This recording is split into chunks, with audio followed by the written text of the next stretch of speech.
SH에서 운영하는 소규모 임대주택 매뉴얼에 대해서 알아볼까요? SH 소규모 주택에서 살게 되면 지켜야 할 것들이 있습니다. 집을 임대한 임대사업자와 집을 임차한 입주민은 각자의 책임과 역할이 있는데요. 자세하게 알아볼까요? 소규모 주택의 경우 상주하여 주택을 관리하는 관리자가 없기 때문에 입주민이 스스로 공용 부분 또한 관리해야 합니다. 대신 입주민이 부담하는 부분을 제외한 주택의 보수 및 수선은 임대사업자가 부담합니다. 입주민이 관리해야 하는 공용 부분은 입주민이 전용으로 거주하고 있는 공간을 제외한 공간인데요. 주차장, 관리사무소, 주민운동시설, 주민공동시설 같은 곳들을 공용 부분이라고 말합니다. 공용 부분은 크게 주거 공용 부분과 기타 공용 부분으로 나누어집니다. 주거 공용 부분은 복도, 계단, 현관 등 공동주택 지상층에 있는 해당 동의 주민이 공동으로 사용하는 시설입니다. 기타 공용 부분은 주거 공용 부분을 제외한 공동주택단지 내에 전체 입주민이 공동으로 이용하는 시설입니다. 전용 부분의 시설 관리는 어떻게 해야 하는지 알아볼까요? 각 시설 및 설비에 대한 수리비는 항목과 시기에 따라 다릅니다. 보통 임대사업자가 부담하는 경우는 신규 입주나 노후화로 인한 문제가 생겼을 때 부담하게 됩니다. 도어록이나 렌즈 후드, 형광등 같은 시설은 입주 후 1개월 이내에 작동 불량이 있을 시 임대사업자가 수리비를 부담합니다. 입주민이 부담하는 경우는 거주 기간에 발생한 오염이나 부주의로 인한 훼손, 파손이 있을 때 입주민이 수리비를 부담합니다. 거주하는 동안 우리 집이라는 마음으로 깨끗하고 안전하게 사용해야겠지요. 전용 공간 안에서 반드시 전문가의 도움을 받아야 하는 부분이 있습니다. 바로 전기, 가스 안전 점검입니다. 전기는 일반인이 다룰 시 감전 및 화재의 위험이 있습니다. 그래서 전기, 가스의 설비 개보수는 반드시 전문가에게 도움을 요청해야 합니다. 전기, 가스 관련 서비스와 개선 사업으로는 24시간 전기 고장 신고 접수가 가능한 정부 통합 콜센터 111, 주거용 전기 설비 고장 및 정전의 응급 조치가 가능한 한국전기안전공사의 긴급 출동 고충 처리 서비스, 가스 안전 사고를 예방하기 위한 가스 시설을 개선하는 한국가스안전공사의 가스 시설 교체 및 개선 사업, 서울시의 취약 가구를 대상으로 하는 전기, 가스, 보일러의 설비와 안전 점검이 가능한 서울시 재난 취약 가구 안전 점검 서비스가 있습니다. 만일 화재나 가스, 누수 등 주택 내 사고가 발생했을 때는 어떻게 대처해야 할까요? 화재가 발생했을 때는 세대 소화기로 1차 진압 후 119와 지역센터로 신고하여 화재를 진압합니다. 그 후 소방서에서 화재 증명원 발급한 후 센터에 화재 복구 공사를 요청해야 합니다. 누수가 발생했을 때는 상층 세대 양수기암을 잠근 후 지역센터로 신고하면 기동반이 출동하여 누수 원인을 파악합니다. 지역센터에서는 단가 보수업체 또는 시공사에 보수를 요청하여 처리합니다. 가스 누출 시 보일러 가스 밸브 및 1층 가스 계량기 밸브를 잠근 후 도시가스 공급업체 및 지역센터에 신고합니다. 기동반이 가스 누출의 원인을 파악한 후 도시가스 면허업체에서 공사를 진행하고 센터에서 비용을 지출합니다. 쾌적한 주거 환경을 위해 적절한 관리가 필요합니다. 관리는 정기적 관리와 계절별 관리로 나눌 수 있습니다. 정기적인 관리로는 소독이 있습니다. 공동주택은 여러 세대가 함께 사는 주택으로 감염병의 예방 및 관리에 관한 법률에 의해 의무적으로 소독을 해야 합니다. 소독의 횟수는 하절기에는 3개월에 1회 이상, 동절기에는 6개월에 1회 이상 진행을 추천합니다. 입주민 의견을 모아 소독 계획을 정하고 비용을 결정합니다. 또한 코로나19와 같은 감염병 예방을 위해 가정 내 소독도 주기적으로 해야 합니다. 계절별 관리로는 결로 관리가 있습니다. 결로는 내외부의 온도차, 일조량의 부족 등의 기후적 조건과 통풍 및 환기 부족, 실내에서 사용하는 가습기 등 다양한 요인이 복합적으로 작용하여 발생합니다. 주로 난방을 많이 하는 겨울철에 많이 발생하는데요. 주택에서 발생하는 결로는 곰팡이의 발생 원인으로 적절한 결로 관리가 필요합니다. 결로를 예방하기 위해서 가장 중요한 것은 환기입니다. 주기적 환기를 통해 적정한 온습도를 유지해야 합니다. 실내 온도는 18도에서 23도, 습도는 50에서 60%를 유지하는 것이 바람직합니다.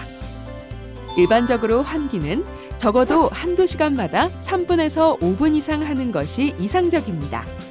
다만 음식을 조리하거나 빨래를 말릴 경우, 가습기를 사용하는 경우에는 수증기가 더 많이 발생하기 때문에 환기 횟수를 늘리는 것이 좋습니다. 창이 없는 화장실의 경우에는 환기팬을 작동하여 실내의 습기를 제거하도록 합니다. 겨울철 조심해야 하는 것 중 하나로 배관 및 계량기 동파 사고가 있습니다. 추운 날씨로 인해 동파 사고가 날 수 있어 시설물의 관리가 필요합니다. 겨울철 동파 예방을 위한 생활 수칙 1. 외출 시 외출 온도를 10도 이상으로 설정. 보일러가 최소한으로 가동될 수 있게 합니다. 2. 장시간 외출 시 온수를 살짝 틀어놓고 외출합니다. 3. 수도관 및 계량기의 보온을 위해 헌옷이나 이불을 수도 계량기에 넣어둡니다. 4. 노출된 수도관 및 배관은 보완제로 감쌉니다. 5. 세탁기가 있는 곳은 배수구와 급수 배관이 얼 수 있기 때문에 외부로 노출된 창문을 닫아주고 주기적으로 환기를 시켜줍니다. 6. 세탁기 하단의 퇴수 밸브를 열어 고인 물을 빼주고 세탁기 동파를 방지합니다. 7. 주민 공동시설이나 커뮤니티실이 있는 경우 관리를 맡은 입주민이 난방 설비를 가동하여 동파 예방을 해야 합니다. 동파 예방을 위한 생활 수칙을 지켜도 보일러 배관이나 수도 계량기, 하수구 배관이 얼을 수 있는데요. 그럴 때를 대비한 관리법을 소개합니다. 보일러 배관이 얼었을 경우 배관을 감싼 보완제를 벗기고 50에서 60도씨 온도의 따뜻한 물수건으로 얼어있는 배관을 감싸 녹여줍니다. 따뜻한 물수건이 없을 때는 5분에서 10분 정도 헤어드라이기에 따뜻한 바람을 이용하여 얼은 배관을 녹여줍니다. 이때 화재의 위험이 있기에 뜨거운 바람이 아닌 따뜻한 바람을 사용해야 합니다. 수도 계량기가 얼었을 경우 따뜻한 물수건을 사용하여 계량기와 수도관 주위를 골고루 녹여줍니다. 뜨거운 물을 사용할 경우 파열될 수 있기 때문에 뜨거운 물은 사용하지 않습니다. 만일 계량기 유리가 깨졌다면 우선 밸브를 잠그고 수도 사업소로 연락합니다. 하수구 배관이 얼었을 경우 배관이 파열되지 않도록 관에 소금 한 바가지를 넣어주면 응급처치를 할 수 있습니다. 지금까지 전용 공간 관리에 대해서 알아보았는데요. 이제부터는 공용 공간 관리에 대해서도 알아볼까요? 공용 공간과 전용 공간이 맞닿아 있는 공간이 있는데요. 바로 복도와 계단입니다. 복도와 계단은 공용 공간으로 개인 물품을 두면 안 됩니다. 가장 큰 이유는 화재 재난 시 통행에 방해가 되어 대피하기 어렵기 때문입니다. 자전거나 가구, 화분, 박스, 재활용 쓰레기 등 개인용품은 전용 공간에만 두어야 합니다. 이를 위반할 시 최대 300만 원 이하의 과태료가 부과될 수 있습니다. 분리수거와 쓰레기 수거장 관리법입니다. 일반 쓰레기의 경우 종량제 봉투에 담아 지정된 쓰레기 분리장에 버립니다. 일반 쓰레기에 음식물 쓰레기나 분리수거 물품이 있으면 업체에서 수거하지 않습니다. 음식물 쓰레기의 경우 물기를 최대한 제거한 후 배출합니다. 일회용 비닐봉지나 나무젓가락, 이쑤시개 등 음식물 쓰레기가 아닌 이물질은 제거해야 합니다. 음식물 쓰레기 배출 시 배출 요일과 시간을 지켜야 하며 음식물 쓰레기로 배출할 수 없는 폐기물이 들어있으면 업체에서 수거하지 않습니다. 헷갈리기 쉬운 배출 불가 품목이 있으니 참고하시기 바랍니다. 재활용품의 경우 재질별로 분류하여 분리수거함이나 별도의 전용 수거함으로 배출해야 하며 요일과 시간을 지켜서 배출해야 합니다. 이사 시 발생하는 대형 폐기물의 경우 장롱, 소파, 침대 등 대형 폐기물은 폐기물 배출 스티커를 구매 후 부착하여 배출해야 합니다. 냉장고, 세탁기, 에어컨 등 대형 폐가전은 새 가전제품 무상 수거 서비스를 사전에 예약하면 이용할 수 있습니다. 일반 쓰레기부터 분리수거, 음식물 쓰레기, 대형 폐기물까지 버리는 쓰레기 수거장은 정기적인 관리가 필요합니다. 정기적인 청소와 소독으로 쾌적하게 유지할 수 있도록 합니다. 공용 공간의 청소 및 소독 업체를 선정, 위탁할 때 쓰레기 수거장 관리도 같이 하는 것을 추천합니다. 만일 입주민이 자율 관리를 할 경우 주기적 청소를 통해 청결한 상태를 유지하도록 노력해야 합니다. 공용 공간 중 최근 선호도가 높은 공간은 무인 택배함입니다. 낯선 사람을 대면하지 않고 택배를 받을 수 있다는 장점이 있는데요. 하지만 택배를 찾아가지 않아 장기간 방치가 되면 위생 및 사용상의 문제가 발생하기도 합니다. 무인 택배함의 사용은 기계에 따라 다르기에 사용 전에 사용법을 확인하고 사용해야 합니다. 택배를 맡기는 방법과 찾는 방법도 다르기에 주의해서 사용해야 합니다. 무인 택배함 관리는 장기 미수령자와 음식물 부패, 보관함 파손, 배달물 도난 등의 문제로 관리의 필요성이 대두되고 있습니다. 그래서 입주민 회의를 통해 사용 및 관리 규칙을 정해 관리하도록 합니다. 무인 택배함을 사용하는 입주민은 당일 수거를 원칙으로 하고 고장 방지를 위해 여닫음에 주의해야 합니다. 주차장은 입주민 편의의 중요한 공용 공간입니다. 주차장의 사용은 입주민 간의 규칙에 따라 사용해야 하며 규칙은 입주민 회의를 통해 결정합니다. 또한 거주자 우선으로 사용해야 합니다. 만일 주차 공간이 부족할 경우 세대당 주차 공간 이용 차량 수 또는 초과 주차비 등을 결정하여 운영합니다. 나눔카의 경우 입주민 과반 이상의 동의를 거쳐 나눔카 사업 주차장으로 사용할 수 있습니다. 이렇게 주차장이 나눔카 사업 주차장으로 사용될 시 나눔카 사업자로부터 월 2회 공용공간 청소 서비스 및 나눔카 이용 시 10% 할인 혜택을 받을 수 있습니다. 그러나 주차장은 임대사업자의 자산으로 입주민 과반 이상의 동의를 얻었더라도 임대사업자의 동의 없이 입주민의 결정에 따라 외부에 임대하거나 수익사업을 하는 것은 불가합니다. 소규모 주택에서 쾌적하게 살기 위해서는 입주민 에티켓을 지켜야 하는데요. 입주민들 사이에서 가장 큰 문제가 되는 층간소음 문제는 생활 수칙을 정해 다른 입주민에게 피해가 가지 않도록 해야 합니다. 흡연 문제도 공동생활 시 계속 나타나는 문제인데요. 주택 내 화장실, 발코니 등으로 들어오는 담배 연기로 인해 많은 갈등이 발생하고 있습니다.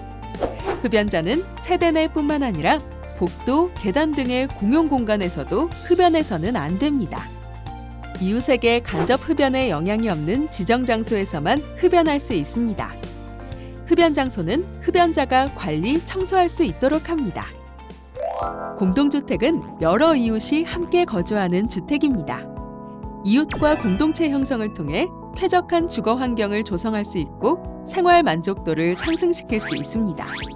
그렇게 되기 위해서는 공동체 활성화가 필요합니다. 공동체 활성화는 왜 필요할까요?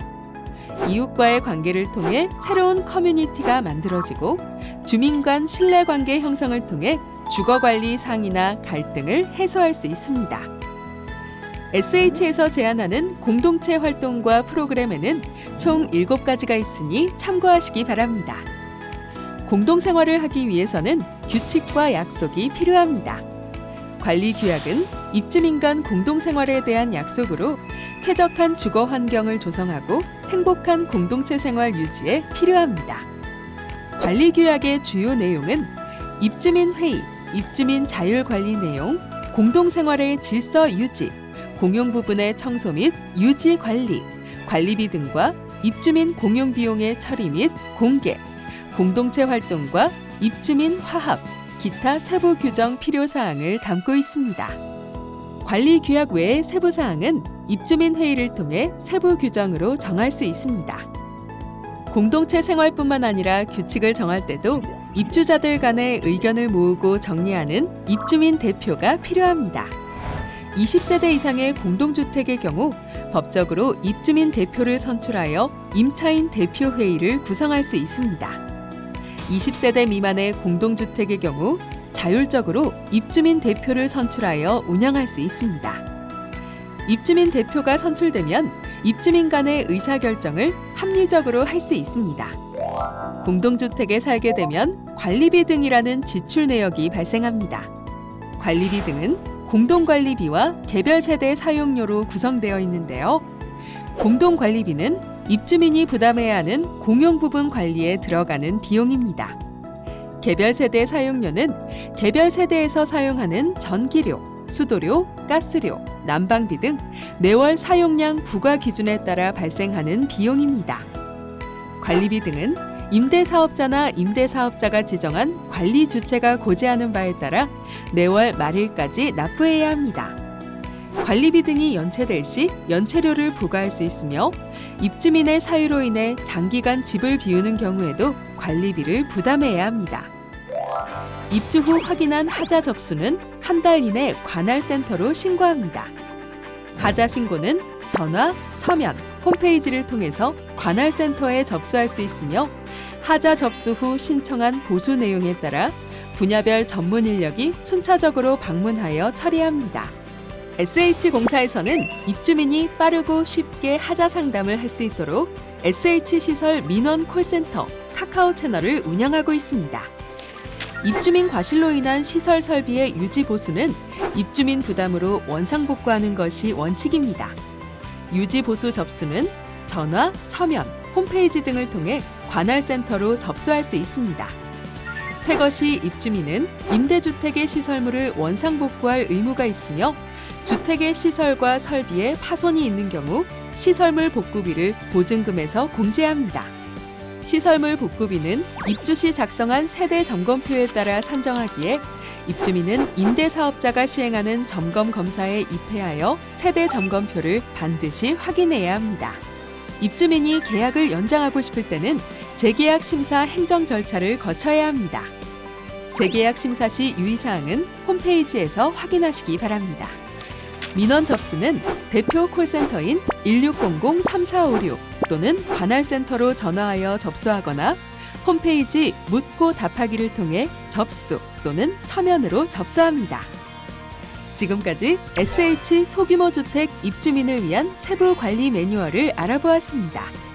쾌적한 주거 환경 조성과 주거 만족도 향상을 위해 입주민 여러분의 노력과 도움이 필요합니다.